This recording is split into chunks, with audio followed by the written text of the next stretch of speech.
வணக்கம். இந்த வீடியோவில் நாங்கள் பார்க்க போகிறது கெமிக்கல் கால்குலேஷன் சம்பந்தமான சில கேள்விகள். இந்த கேள்விகள் யாழ் வலய கல்வி திணைக்களத்தின் அனுசரணை நடத்தப்படும் தொண்டமனார் வழிக்கல்வி நிலையத்தால் நடத்தப்படும் தவணை பரீட்சையாகும். இந்த பரீட்சை பேப்பரில் இருந்தால் இந்த கேள்வி எடுக்கப்பட்டது. இந்த கேள்விகளை உங்களுக்கு காட்டுறேன். இந்த கேள்விகளை நீங்கள் ஸ்க்ரீன்ஷாட் பண்ணி வைங்க. முதல்ல கேள்விகளை செஞ்சு ட்ரை பண்ணிவிட்டு பிறகு விடைகளை பாருங்கள். அப்போ தான் உங்களுக்கு அந்த கேள்விகள் விளங்கக்கூடியதாக இருக்கும். அது மட்டும் இல்லாமல் இந்த கேள்விகளோட லிங்க்கை உங்களுக்கு டிஸ்கிரிப்ஷனில் தரேன். டவுன்லோட் பண்ணியும் நீங்கள் பார்த்துக்கொள்ளலாம். ஸோ 3 கேள்விகள்லாம் செய்ய போகிறோம். ஈஸியான கேள்விகளாக தான் இருக்கும். ஆரம்பம்னால ஈஸியான கேள்விகளை பார்க்குறோம். இனிவரும் காலங்களில் கொஞ்சம் கடினமான கேள்விகளையும் நாங்கள் பயிற்சி செய்வோம். கேள்விகளை 1 by 1 நான் காட்டுறேன். வேணும்னா ஸ்க்ரீன்ஷாட் பண்ணி வச்சுக்கொள்ளுங்க.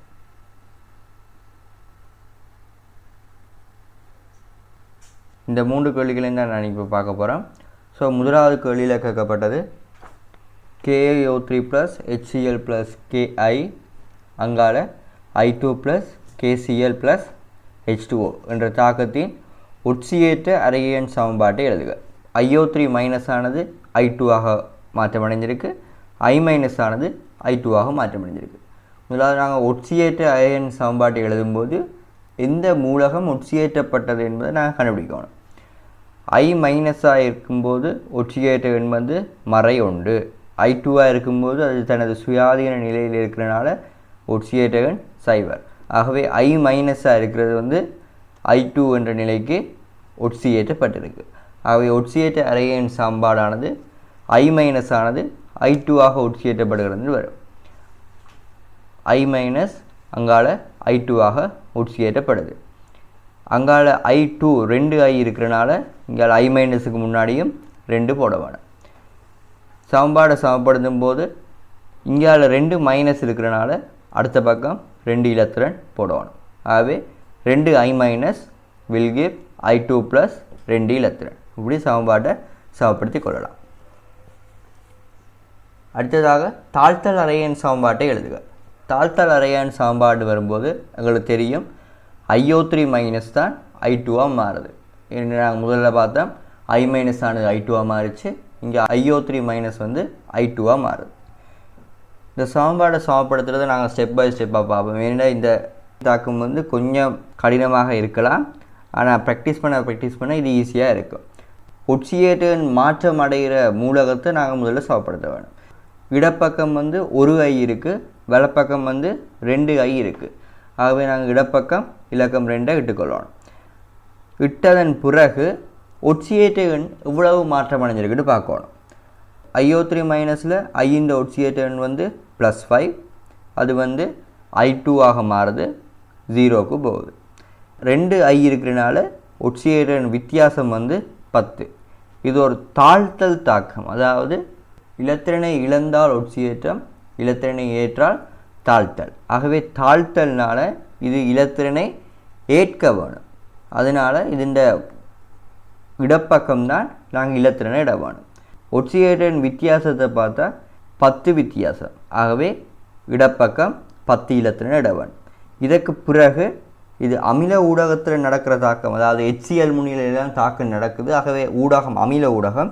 நாங்கள் ஊடகத்தை பயன்படுத்தி தாக்கத்தின் ஏற்றத்தை சமப்படுத்த வேணும். இடப்பக்கம் பார்த்தோம்னா 2- இருக்குது, 10 இலத்திரன் இருக்குது, அதாவது 12- இருக்குது. வலப்பக்கத்தில் மைனஸ் இல்லை. ஆகவே இடப்பக்கத்தில் 12H+ இட வேணும். 12H+ நாங்கள் இடப்பக்கத்தில் இட்டனால வலப்பக்கத்தில் 6H2O இட வேணும். இப்போ தாக்கம் நீங்கள் சரியானு பார்க்குறதுக்காக இப்போ நாங்கள் HO வச்சுக்கொண்டு தாக்கத்தை பார்த்தோம். இனி ஒட்சிசனை வச்சுக்கொண்டு தாக்கம் சரியானு பாருங்கள். வலப்பக்கத்தில் IO3-, அதாவது 2 IO3- வந்து 6 ஒட்சிசன் இருக்குது. இங்கே 6H2ஓட 6 ஒட்சிசன் இருக்குது. ஆகவே தாக்கம் சமப்படுத்தப்பட்டது. அடுத்ததாக கேட்கப்படுறது சமப்படுத்திய சமன்பாட்டை எழுதுக. முதல்ல சமப்படுத்திய சமன்பாட்டை எழுதுறதுக்கு முன்னுக்கு நாங்கள் எழுதின ஒட்சியேற்றல் தாழ்த்தல் தாக்கத்தை தனியாக எழுதி கொள்வோம். ஏனென்றால் அப்போ தான் எங்களுக்கு இலகுவாக விளங்கக்கூடியதாக இருக்கும். ஒட்சியேற்றல் தாழ்த்தல் தாக்கத்தை நாங்கள் கம்பேர் பண்ணி பார்க்கும்போது ஒட்சியேற்றல் தாக்கத்தில் 2 இலத்திரன் காணப்படுது, தாழ்த்தல் தாக்கத்தில் 10 இலத்திரன் காணப்படுது. ஆகவே ஒட்சியேற்றல் தாக்கம், அதாவது முதலாவது தாக்கத்தை 5ஆல் பெருக்கி 2வது தாக்கத்துடன் கூட்டும்போது 2 பக்கமும் இருக்கிற 10 இலத்திரன் வந்து கேன்சல் ஆகி போகும். ஸோ பெருக்கி கூட்டினமாக இருந்தால் 2 IO3- + 10 I- + 12H+ will give 6I2 + 6H2O வரும். இதில் எல்லாமே 2ஆல் வகுபட முடியும். ஆகவே அதை 2ஆல் வகுத்தால் IO3 minus plus 5I minus plus 6H plus will give 3I2 plus 3H2O வருது. சமப்படுத்திய ரசாயன சமன்பாட்டை எழுதுகன்னு தான் கேட்டிருக்கு. இதுதான் இறுதியாக எழுதக்கூடிய சமப்படுத்திய ரசாயன சமன்பாடு. இந்த IO3 மைனஸுக்கு நாங்கள் KiO3 போட்டு எழுதலாம். அப்படி போட்டு எழுதுறது நேரத்தை வீணாக்கும். ஏனென்றால் இந்த தாக்கத்தில் பங்கு பெற்ற அனைத்து மூலங்களையும் இட்டு இந்த தாக்கத்தை நாங்கள் எழுதிட்டோம். ஸோ இதுக்கு நாங்கள் மேலதிகமாக KiO3 இட்டோ அல்லது KI இட்டோ அல்லது HCl இட்டியோ தாக்கத்தை அந்த மேலே இன்ஸ்ட்ரக்ஷனில் தந்த மாதிரி எழுத வேண்டிய அவசியம் இல்லை. சரி, அப்படியும் எழுதி பார்ப்போம். ஸோ இடப்பக்கத்தில் நாங்கள் போட வேண்டியது KiO3, அதே மாதிரி KI. ஆகவே இடப்பக்கத்தில் பார்த்தோம்னா 6K+ போடணும். அதே மாதிரி HCl பார்த்தோம்னா 6Cl- போடணும். இடப்பக்கத்தில் நாங்கள் போடுறது எல்லாத்தையுமே வலப்பக்கத்துலேயும் போட வேணும். இல்லாட்டி நாங்கள் முதல்ல சமப்படுத்தினதை குழம்பிடும். வலப்பக்கத்துலேயும் அதே மாதிரி போடணுமாக இருந்தால் எங்களுக்கு வேறு எந்த அயனும் வலைப்பக்கத்தில் இல்லை. ஆகவே 6KCl போட்டோம்னா தாக்கம் சமப்படுத்தப்படும். நான் திருப்பியும் சொல்கிறேன், இப்படி தாக்கத்தை சமப்படுத்த வேண்டிய கட்டாயம் இல்லை. சமப்படுத்திய ரசாயன சமன்பாட்டை எழுதுகண்டா இதில் மேலே தந்த மாதிரி சமன்பாடு எழுதினால் போதும். ஏனென்றால் இந்த மூலகங்கள் தான் தாக்கத்தில் பங்கு பெறுது. KiO3 நாங்கள் தாக்கத்தில் ஈடுபடுத்தும் போது அது KiO3 தாக்கத்தில் பங்கு பெறாது. K+ ஆகவும் IO3- ஆகவும் அந்த KiO3 பிரிந்துவிடும். பிறந்தது IO3- அதன் இயல்பை காட்டும், K+ அதன் இயல்பை காட்டும். ஆகவே IO3- எழுதுவது போதுமானது, அதுவே விளங்கக்கூடியதாகவும் இருக்கும். அது தவிர நீங்கள் பெரிதாக எழுதணும், கீழே காட்டினதுபடி எழுதணும் ஒழிக்கிட்டு சில மூலங்களை விட்டு பிழையாக எழுதுவதன் மூலமாக முழுமையான புள்ளிகளை எடுக்க முடியாமல் போகலாம். ஆகவே சமப்படுத்திய ரசாயன சமன்பாட்டை எழுதுகண்டா சமப்படுத்தின அந்த அயன்களை கொண்ட சமன்பாட்டை எழுதினால் போதுமானது. அடுத்தது B கேள்வி. வலுவளவு நாளை கொண்ட உலோகம் A ஆனது HNO3 தாக்கமுறிந்து N2O, Aயின் நைத்திரேட்டு, H2O என்பவற்றை விளைவாக்குகிறது எனில் தரவுகளை சமன்பாடு ஒன்றில் தருக. சமன்பாடு ஒன்றில் நாங்கள் எழுதும்போது வறுமையான ஒரு சமன்பாடு ஒன்றில் தருகன்னு தான் கேட்டிருக்கு. சமப்படுத்த எங்களுக்கு சொல்லலை. ஆகவே மேலே தந்த அந்த தரவுகளை அப்படியே கீழே குறித்து கொள்ளலாம். A + HNO3 will give N2O + வலுவளவு நாளை கொண்ட Aயின் நைத்திரேட்டு. ஆகவே NO3-, அதனால் ANO3 4 times வரும் ப்ளஸ் H2O. இந்த தாக்கத்தை இனித்தான் சமப்படுத்த போகிறோம். ஆகவே இப்படியே எழுதினாலே முழுமையான புள்ளிகள் கிடைக்கும். ஒட்சியேற்றல் அரையன் சமன்பாட்டை எழுதுக. நாங்கள் ஒட்சியேற்ற அரையன் சமன்பாடு எழுதுறதுக்கு முன்னுக்கு எது ஒட்சியேற்றப்படுது எது தாழ்த்தப்படுதுன்னு முதல்ல இனங்காண்டு கொள்ளணும். அதுக்காக அந்த மூலகத்துக்கு அந்த சமன்பாட்டுக்கு கீழேயே ஒட்சியேற்ற எண் வித்தியாசத்தை நாங்கள் குறித்து கொள்ளலாம். ஏயில் ஏன்ற ஒட்சியேற்ற எண் 0 இருக்குது.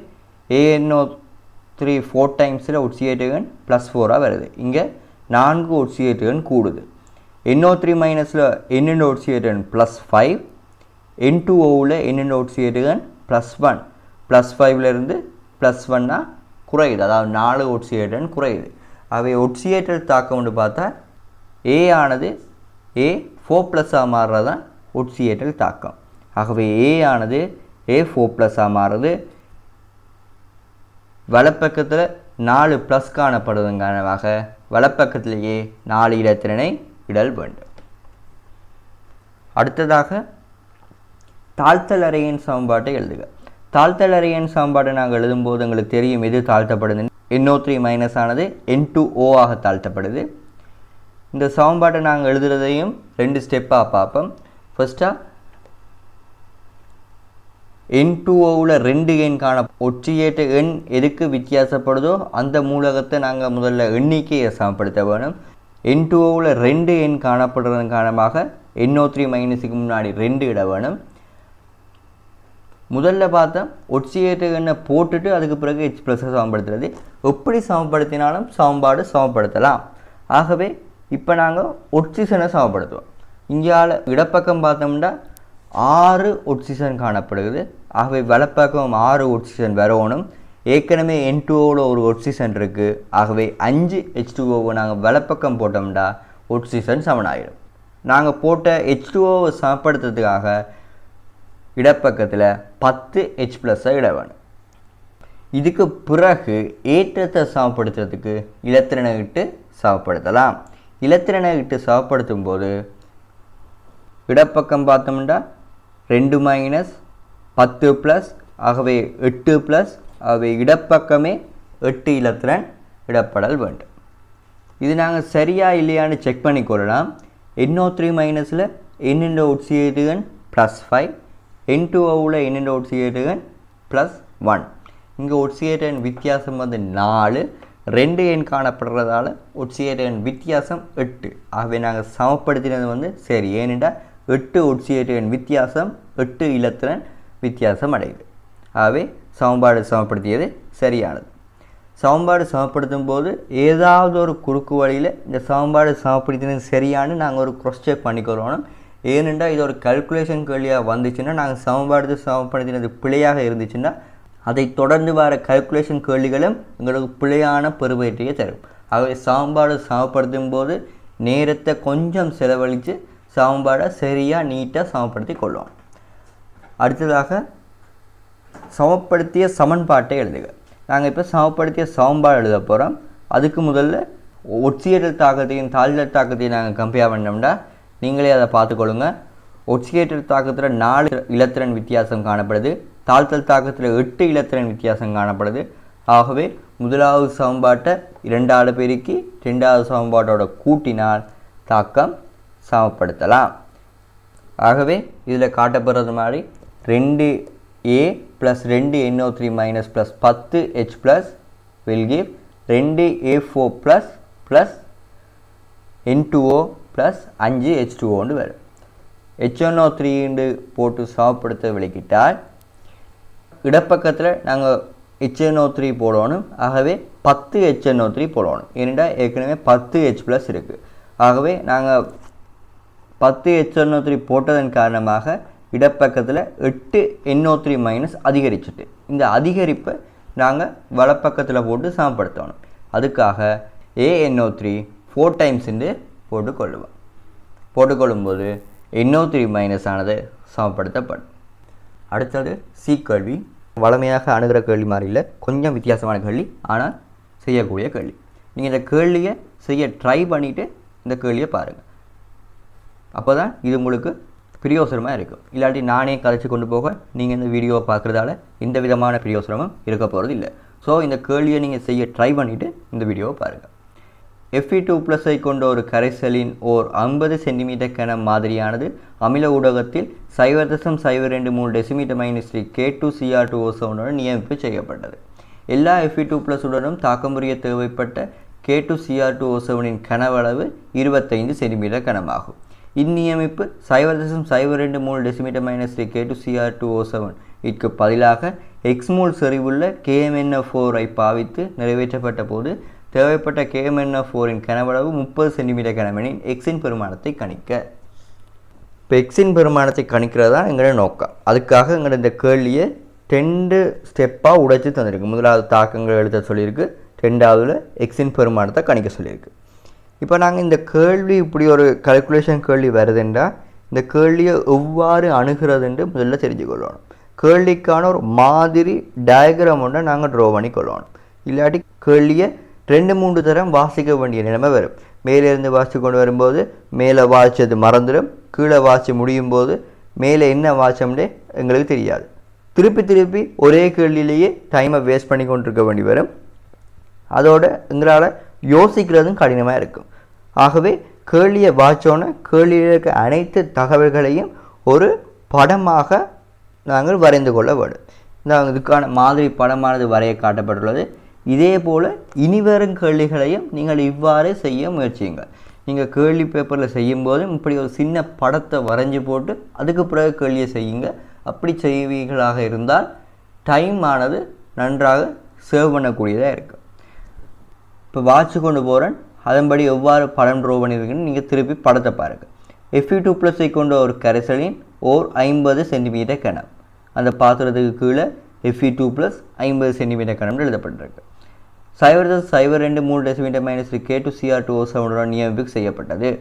நியமிப்பு செய்யப்படுறது படத்தில் காட்டப்பட்டிருக்கு. ஒரு அம்புக்குறியால் அந்த K2Cr2O7 இந்த Fe2+ விடுற மாதிரி காட்டப்பட்டிருக்கு. 25 சென்டிமீட்டர் கனம் தேவைப்பட்டது.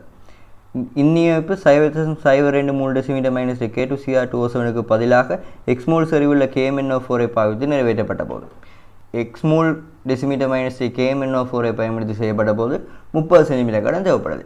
அதில் இரண்டாவது தாக்கமாக நடைபெறதால முதலாவது தாக்கத்துக்கு ஃபர்ஸ்ட் எண்ணும் ரெண்டாவது தாக்கத்துக்கு செகண்ட் எண்ணும் போட்டு டயக்ராமாக ட்ரா பண்ணிட்டேன். இனி திருப்பி கேள்வியை வாசிப்பதற்கான சந்தர்ப்பம் இல்லை. ஏனென்றால் எல்லாத்தையுமே ஒரு டயக்ராமாக ட்ரா பண்ணினால திருப்பி கேள்வியை வாசிக்க வேண்டிய அவசியமே எங்களுக்கு இல்லை. இனி கேள்வியை பார்ப்போம். தொடர்புடைய அயன் சமன்பாடுகளை எழுதுக. உங்களுக்கு தெரியும் அயன் சமன்பாடுகள் எழுதுறது. இது பற்றிய மேலும் வீடியோக்களும் அயன் சமன்பாடுகள் எவ்வாறு எழுதுறது, சமன்பாடுகளை எவ்வாறு சமப்படுத்துகிறேன் மேலும் வீடியோ வேணும்னா கமெண்ட் பாக்ஸில் கமெண்ட் பண்ணுங்க. எங்களால் முடிஞ்சால் அந்த வீடியோவையும் செய்கிறதுக்கு தயாராக இருக்கிறேன். ஸோ டிரெக்டாகவே நாங்கள் சமன்பாடுகளை பார்ப்போம். Fe2+ ஆனது Fe3+ ஆகவும் இலத்திரனாகவும் மாற்றமடைகிறது. சமன்பாடு Fe2+ Fe3+ ஆக ஒட்சியேற்றப்படுகிறது. ஆகவே ஒரு இலத்திரனானது வலப்பக்கம் வருகிறது. அடுத்ததாக Cr2O7 இந்த தாக்கம் தெரிந்த தாக்கம் Cr2O7 ஆனது எவ்வாறு ஒட்சியேற்று கருவியாக செயற்படும் என்று பார்க்குற தாக்கம். அதாவது இந்த தாக்கம் வந்து ஒரு தாழ்த்தல் தாக்கம். இது எங்களுக்கு நன்றாக தெரிஞ்ச தாக்கம். இதே மாதிரி தான் MnO4-. ஒரு தாக்கத்தை நாங்கள் 2-3 தரம் எழுதும்போது அந்த தாக்கம் எங்களுக்கு பாடமாகிடும். ஸோ திருப்பி இந்த தாக்கத்தை சமப்படுத்தி கொண்டிருக்க வேண்டிய அவசியம் இல்லை. நீங்கள் இப்போ இன்னொரு 2 மாதத்தில் எக்ஸாம் எழுத போகிறீங்கன்னா இந்த தாக்கம் எல்லாம் உங்களுக்கு சமப்படுத்தாமலே டிரெக்டாக எழுதக்கூடிய அளவுக்கு திறமை வரணும். அப்போ தான் உங்களுக்கு A-லெவல் பரீட்சையை பயமில்லாமல் எதிர்கொள்ளலாம். நான் இந்த டைம் வேஸ்ட் ஆகுமா அப்படின்னு நீங்கள் யோசிக்க வேண்டிய அவசியமே இல்லை. டிரெக்டாக Cr2O7 ஆனது எவ்வாறு தாழ்த்தப்படும் டிரெக்டாகவே நீங்கள் தாக்கத்தை எழுதலாம். ஸோ 3 தாக்கம் எழுதியாச்சு. அடுத்ததாக எக்ஸின் பெருமானத்தை கணிக்க. இப்போ கேள்வியை எப்படி செய்கிறது, எக்ஸின் பெருமானத்தை எப்படி கணிக்கிறது? முதல்ல கேள்வியை செய்கிறதுக்கு முன்னுக்கு என்ன செஞ்சால் விட வரும் யோசித்து போட்டு எழுத ஸ்டார்ட் பண்ணணும். சும்மா கண்ட பாட்டுக்கு ஏதோ அவனோட மூளை காண்றது பேருந்து ஏதோ அவனோட செறிவோட சமப்படுறது ஏதோ ஒரு விடை ஒன்று வந்து நிற்கும். இந்த விட தான் அந்த விடைன்னு பார்த்துக்கொண்டு நிற்க வேண்டாம். என்ன செஞ்சால் கேள்வினை விட வரும்னு யோசித்து போட்டு செய்ய ஸ்டார்ட் பண்ணுங்கள். முதலாவது தாக்கத்தில் வந்து Cr2O7 போடுறாங்க. ரெண்டாவது தாக்கத்தில் வந்து KMnO4 போடுறாங்க. இந்த 2 தாக்கத்தையும் பார்த்தோம்னா முதலாவது தாக்கத்தில் அந்த Cr2O7 மொத்த மூல் எங்களுக்கு தெரியும். மொத்த மூல் தெரியும்னா அந்த மொத்த மூல் தான் Fe2+ மூல். அந்த Fe2+ மூல் தான் KMnO4 மூல். ஆகவே இந்த கேள்வியை ஏதோ ஒரு விதத்தில் அணுக முடியும். Cr2O7 மூல் எண்ணிக்கையை காணலாம். அந்த மூல் எண்ணிக்கை தான் Fe2+ மூல். Fe2+ மூல் அதனால MnO4- மூல் எண்ணிக்கை தெரியும். MnO4- மூல் எண்ணிக்கை தெரியும். கனவளவு தெரியும்னால சரிவாக காணலாம். ஸோ இப்படி ஒரு ஐடியாவை யோசிச்சுட்டு இனி எழுத ஸ்டார்ட் பண்ணுங்கள். எங்களுக்கு மேலே சொன்னது அரேயன் சமன்பாட்டை எழுதுகாண்டு, சமப்படுத்திய சமன்பாட்டை எழுத சொல்லிடு. ஆகவே அரேயன் சமன்பாட்டை வச்சுக்கொண்டு நாங்கள் தொடர்பை பெற வேணும். இதை சமப்படுத்திய ரசாயன சமன்பாடாக எழுத போகக்கூடாது, அதாவது டைம் வேஸ்ட் பண்ணும். ஆகவே number of moles of Fe2+ number of moles of Cr2O7 சமன் R/1 வரும். அதில் நீங்கள் அந்த இலத்திரன் என்ற எண்ணிக்கையை பார்த்தீங்கன்னா தெரியும். அங்கே 6ம் இதில் 1ம் வரனால R/1 வரும். அதே மாதிரி number of moles of Fe2+ number of moles of KMnO4 சமன் 5/1 வருது. இங்கே இருக்கிற number of moles of Fe2+ வந்து ஈக்குவல். ஏன்னா ஒரே சேர்வை தான் எடுத்தது, ஒரே கனவுல தான் எடுத்தது. ஆகவே அது ஈக்குவல். ஆகவே number of moles of Fe2+ நாங்கள் சமப்படுத்தினோம்டா எங்களுக்கு இன்னொரு தொடர்பு வரும். 6 number of moles of Cr2O7 சமன் 5 number of moles of KMnO4 வருது.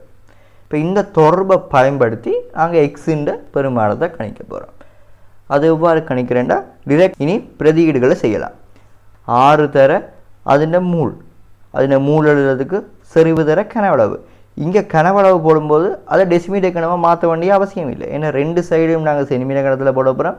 இந்த சென்டிமீட்டர் கணம் ரெண்டும் கேன்சல் ஆகும். இதனால் நாங்கள் அதை தர 10/3 போட்டு எழுத வேண்டிய அவசியம் இல்லை.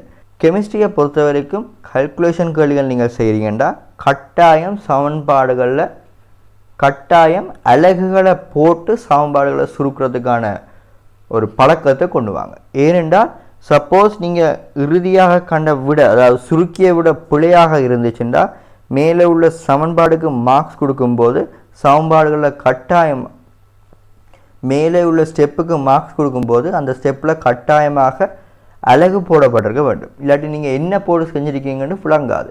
ஆகவே அலகை போட்டு சுருக்கும்போது நீங்கள் செய்கிறது சரியாக பிழையாண்டு உங்களுக்கே விளங்கக்கூடியதாக இருக்கும். எப்போயுமே முதலாவது ஸ்டெப்பில் அலகை போட்டு எழுதுங்க, பின்ன கடைசி ஸ்டெப்பில் கொண்டு வந்து சரியான அலகை போடுங்க. ஆகவே நீங்கள் ஏதாவது நடுக்குள்ள ஏதாவது பிளவிட்டாலும் அது உங்களை பெரிதளவு தாக்காது. ஆகவே 6 தர 0.02 டெசிமீட்டர் -3 தர 25 சென்டிமீட்டர் கணம் சமன் 5 தர x டெசிமீட்டர் -3 தர 30 சென்டிமீட்டர் கணம்னு வரும். இதை நாங்கள் சுருக்கினோம்டா x சமன் 0.02 வரும். நிறைய கேள்விகளை செஞ்சு பழகும்போது இந்த தாக்கத்தில் என்ன நடக்குது, இதில் என்ன கேட்குறாங்க, இதை எப்படி அணுகணும்னு எங்களுக்கு விளங்கக்கூடியதாக இருக்கும். இந்த வீடியோ உங்களுக்கு பயனுள்ளதாக இருக்கும்னு நம்புகிறேன். இது மாதிரி உங்களுக்கு வேறு என்ன சப்ஜெக்டை செஞ்சு விட வேணும், எந்த சப்ஜெக்டுன்ற கேள்விகளை செய்யணும்னு அந்த கேள்விகளை செய்கிறதுக்கு முயற்சிக்கிறேன். உங்கள்கிட்ட ஏதாவது கஷ்டமான கேள்விகள் இருக்கும்னா அதை எங்களோட மெயில் அட்ரஸுக்கு சென்ட் பண்ணுங்கள். அதையும் முடிஞ்ச அளவுக்கு செய்கிறதுக்கு பார்ப்போம். குறுகிய காலத்தில் அனைத்தையும் செய்வது என்பது கடினமானது. ஆகவே எங்களால் இயன்ற முயற்சியை நாங்கள் செய்கிறோம். நன்றி. நான் உதயசெல்வம் லக்ஷன்.